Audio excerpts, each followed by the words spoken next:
نماز اللہ تعالیٰ کا قرب حاصل کرنے کا سب سے بڑا ذریعہ ہے، لیکن میں پہلے بھی عرض کر چکا ہوں اور بار بار اس پہ توجہ دلاتا ہوں کہ اس عظیم عبادت کو جس بے دردی سے ہم لوگ ضائع کرتے ہیں کوئی نہیں کرتا۔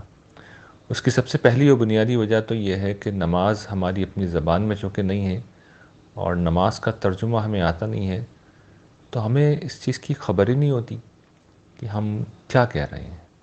چنانچہ آپ نے اکثر دیکھا ہوگا کہ ادھر نماز شروع ہوتی ہے اور ادھر ہمارا ذہن جو ہے دنیا بھر کے کاموں میں نکل جاتا ہے، ان میں مشغول ہو جاتا ہے۔ اس کی بنیادی وجہ یہی ہے کہ ذہن کو آپ ایسے کام میں لگاتے ہیں جس کی طرف ذہن کی کوئی نہ دلچسپی ہے نہ اس پر مفہوم واضح ہے۔ تو ذہن جو ہے وہ جو اہم چیزیں ہیں جو اسے سمجھ میں آتی ہیں وہاں چلا جاتا ہے۔ تو شکایت ذہن سے نہیں کرنی چاہیے، اپنے آپ سے نہیں کرنی چاہیے، اس رویے سے کرنی چاہیے کہ ہم لوگ بغیر سوچے سمجھے نماز پڑھتے ہیں۔ یہ رویہ قابل اصلاح، اس کی طرف میں نے توجہ دلائی تھی کہ نماز کو ترجمے سے یاد کریں۔ دوسری گزارش میں نے یہ پیش کی تھی کہ ازراہ عنایت کوشش کیجئے کہ اپنی زبان میں اللہ کا ذکر کریں، حمد کریں، تسبیح کریں، تعریف کریں، خدا کے حضور دعا مانگیں، روئیں، گڑ گڑائیں۔ نماز بہترین ذریعہ ہے۔ پھر نمازوں کو طوالت دیں۔ نماز خاص طور پر رمضان کی جو نمازیں ہوتی ہیں، رات کی جو نمازیں ہوتی ہیں، یہ جو نفل نمازیں ہوتی ہیں، یہ تعداد پوری کرنے کا عمل نہیں ہے کہ جلدی جلدی اٹھے بیٹھے اور 2 رکعتیں 4 رکعتیں پڑھی اور فارغ ہو گئے۔ یہ طویل نمازیں ہیں جو مطلوب ہیں، پرسکون نمازیں مطلوب ہیں۔ تو سکون والی نماز، طویل نماز، یہ اسی وقت ممکن ہے جب طویل قرأت ہمیں یاد ہو۔ چلیے طویل قرأت جتنی ہو سکے قرآن وہ پڑھ لیں، لیکن اذکار کو طویل کر دیں، رکوع میں، سجدے میں، قعدے میں بیٹھ کر یہ سب کام کرنے کے ہیں، اپنی زبان میں کرنے کے ہیں۔ اس کے علاوہ ایک تیسری چیز ہے جس کی طرف میں آج آپ خاص طور پہ توجہ دلا رہا ہوں، وہ یہ کہ جتنے بھی اعمال مقرر کیے گئے ہیں نماز کے، ان میں سے ہر ایک کی معنویت ہے، اس کو بھی سمجھ لیں۔ نماز جس وقت ہم شروع کرتے ہیں تو تکبیر تحریمہ سے شروع کرتے ہیں، اور اس کا مطلب یہ ہے، یعنی جس طریقے سے میں توجہ دلاتا ہوں کہ کسی چیز کی بڑائی کی طرف اشارہ کیا جاتا ہے۔ عام طور پر کرکٹ میں آپ نے دیکھا ہوگا کہ سب سے بڑا جو شاٹ ہوتا ہے وہ 6 رنز کا ہوتا ہے، تو ہاتھ اٹھا کر امپائر یہ بتاتا ہے کہ یہ 6 رنز ملیں گے، سب سے بڑا ایک گیند پہ جو آپ رن بنا سکتے ہیں اس کی تعداد ہے۔ تو ہم خدا کے حضور جس وقت پیش ہوتے ہیں تو اللہ تعالیٰ کو حضور نے توجہ دلائی کہ سلام تو نہیں کیا جا سکتا، وہ تو خود سلامتی ہے، اس کی کبریائی کا اظہار کرتے ہیں، نہ صرف زبان سے اللہ اکبر کہہ کے بلکہ ہاتھ اٹھا کے بھی دنیا کو یہ بتاتے ہیں کہ میں اس مالک کے حضور پیش ہو رہا ہوں جو سب سے بڑا ہے، اب تم مجھے متوجہ نہ کرنا، اور اپنے آپ کو بھی یہ میسیج دیتے ہیں۔ اس کے بعد اگلا کام کیا ہے کہ ہم ہاتھ باندھ کے اللہ تعالیٰ کے حضور کھڑے ہو جاتے ہیں۔ یہ قنوت یا فرما برداری یا بے کس غلامانہ کھڑے ہونے کی شکل ہے۔ یعنی آج بھی آپ نے دیکھا ہوگا کسی بڑے ہوٹل میں آپ جب بھی جائیں گے تو عام طور پر یا کسی بھی بڑے افسر کے سامنے لوگ ہاتھ باندھ کے کھڑے ہوتے ہیں، یا بڑے آدمی کے سامنے بھی لوگ ہاتھ باندھ کے کھڑے ہوتے ہیں۔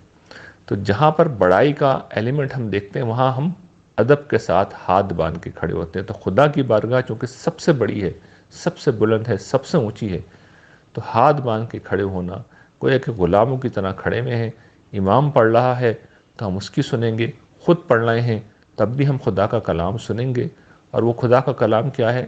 یعنی یہ بتایا جا رہا ہے کہ ہم غلام ہیں، کھڑے ہوئے ہیں ہاتھ بند کے، مالک کے احکام سنائے جا رہے ہیں، ہم سمع و طاعت کے جذبے سے انہیں سن رہے ہیں۔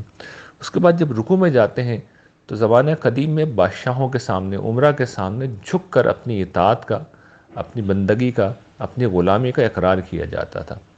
تو ہمیں یہ حکم دیا گیا ہے کہ ہم رکوع میں جھک جائیں، اور آپ وہ بھی غور کیجئے، کبھی غور کیجئے کہ ہمارے جتنے اعضائے رئیسہ ہیں وہ ہم خدا کے سامنے جھکا دیتے ہیں۔ یعنی اپنے ہم دماغ سے لے کر، دل سے لے کر، جگر سے لے کر جتنے بھی وہ اعضاء ہیں جن پر زندگی کا انحصار ہے، ان سب کو خدا کے سامنے ہم جھکا کے یہ بتاتے ہیں کہ پروردگار میری عظمت، میری بلندی کا ہر چیز جو اس کا سبب بنتی ہے تیرے سامنے اسے جھکا دیا۔ سر اطاعت خم ہے، سر بندگی خم ہے۔ اس کے بعد سجدہ آتا ہے۔ یہ تو بندگی کا کمال ہے، یہ تو ایسا ہے کہ خدا کے قدموں میں ہم نے اپنے سر کو رکھ دیا، اس کے سامنے ناک کو رگڑ دیا، پیشانی اس کے سامنے ٹیک دی۔ اسی لیے سجدے کے بارے میں کہا گیا ہے کہ وسجد واقترب۔ یہ ذلت کی کیفیت ہے، یہ رسوائی کی کیفیت ہے، لیکن جس وقت یہ خدا کے سامنے ہوتی ہے تو آخری درجے کی سرفرازی و بلندی کا اظہار ہے۔ اور پھر آخری جو کام عام طور پہ اعمال ہم سر انجام دیتے ہیں وہ قعدہ ہے۔ قعدے میں ہم دو زانو ہو کر بیٹھ جاتے ہیں، اور غور کیجئے ہم کر کیا رہے ہیں، ہم جھولی پھیلا کر ایک انداتا کے حضور ادب کے ساتھ بیٹھ گئے ہیں۔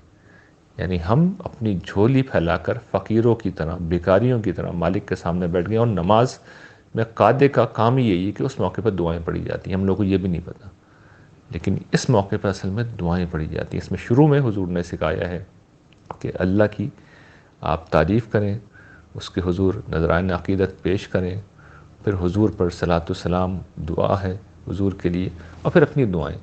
ہم رٹی رٹائی کچھ چیزیں پڑھتے ہیں اور فارغ ہو جاتے ہیں، حالانکہ دعا ساری اسی موقع پہ مانگنی چاہیے، ہمیں یہ بات بھی نہیں پتہ۔ تو یہ بھکاریوں کی طرح بیٹھ کے اپنے مالک کے حضور جھولی پھیلا دینے کا نام ہے، اور جو شخص اس احساس سے بیٹھتا ہے میں یقین دلاتا ہوں کبھی اس کی جھولی اللہ تعالیٰ خالی نہیں چھوڑتے، لیکن یہ اس کے ساتھ ہوگا جس کو پتہ ہوگا، جس کو پتہ ہوگا۔